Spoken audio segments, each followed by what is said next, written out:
Alors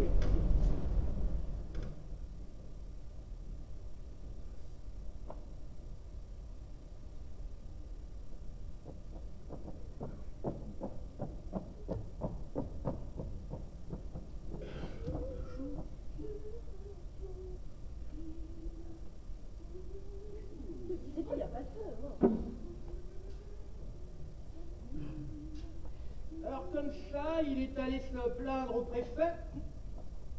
Mais enfin, Lamberto, c'est un de ses subordonnés. Son supérieur à la préfecture, mais pas chez lui. Bah, c'est quand même lui qui est venu nous loger, sa belle-mère, sur le même palier que nous. Mais enfin, mesdames, il avait un beau petit appartement à louer. Il l'a loué pour y loger sa belle-mère. Et puis, prétendez-vous qu'une belle-mère est obligée de rendre des visites de politesse à la femme et à la fille d'un supérieur de son gendre? Mais qui parle d'obligé? C'est nous, Nina et moi, qui avons tenu à nous rendre les premières chez cette dame. Et c'est nous qui n'avons pas été reçus. Bon, dis-moi, qu'est-il allé faire chez le préfet? Exiger un geste de courtoisie? Ah, mieux, un geste de réparation. Nous y avons droit. On n'est pas ainsi deux dames plantées comme des piquets devant une porte. Mais c'est de l'abus de pouvoir. Oui, oui, de l'abus de pouvoir. Alors maintenant, les gens n'ont plus le droit de rester chez eux. Hein? Et depuis quand? Depuis quand? Mais tu ne peux pas comprendre que nous avons tenu à nous montrer courtoises en allant les premières en visite à cette nouvelle venue. Je reconnais qu'il y avait une certaine curiosité dans notre visite de courtoisie, mais ça te semble pas naturel à toi? Naturel? Évidemment. Vous n'avez rien d'autre à faire, ni l'une ni l'autre. Non, mais bon, écoute, fais pas attention à maman, d'accord?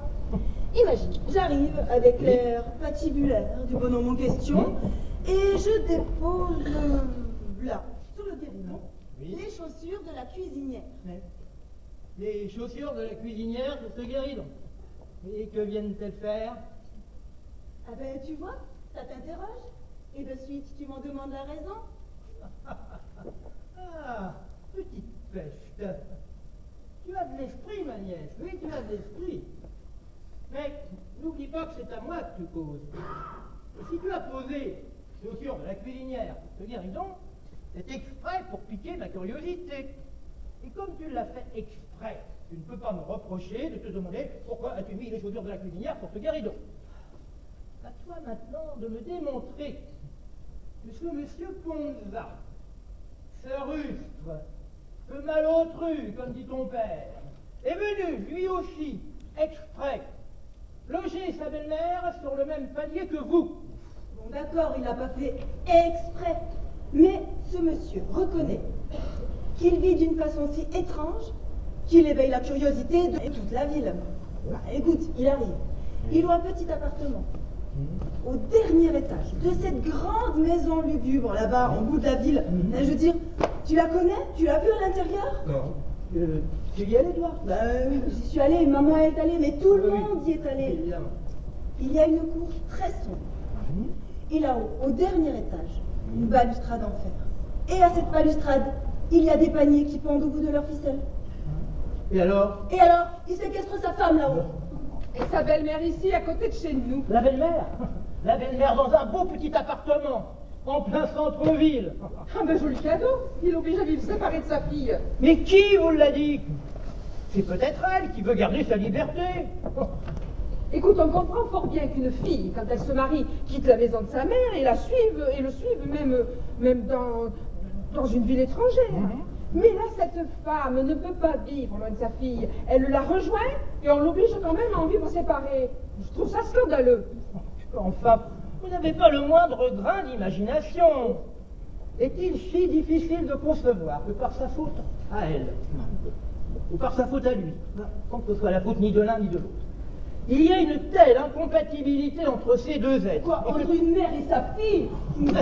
Mais qui te parle de la mère et de la fille? Entre le gendre et la belle-mère?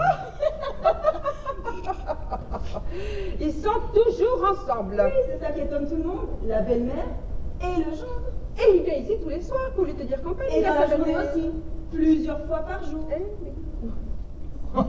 Penseriez-vous qu'il y a quelque chose entre la belle-mère et le gendre? Mais enfin, mais tonton, mais c'est une vieille dame. Et il ne lui amène jamais sa mère. Sa fille, jamais il n'amène sa femme voir sa mère. Mais elle est peut-être malade, la pauvre femme. Peut-être ne peut-elle pas sortir de chez elle. Non, la mère va là-bas. Ah oui, elle y va. Mais on sait de source sûre qu'elle n'a pas le droit de monter chez sa fille. Elle ne peut lui parler que d'en bas. Du fond de la cour. Tu entends? Ce puits. Elle arrive dans des cours très sombres. Elle tire une ficelle qui actionne une sonnette tout là-haut. Là, la fille arrive. Elle est obligée de se pencher comme ça. Et la mère d'en bas est obligée de lui parler comme ça. T'imagines?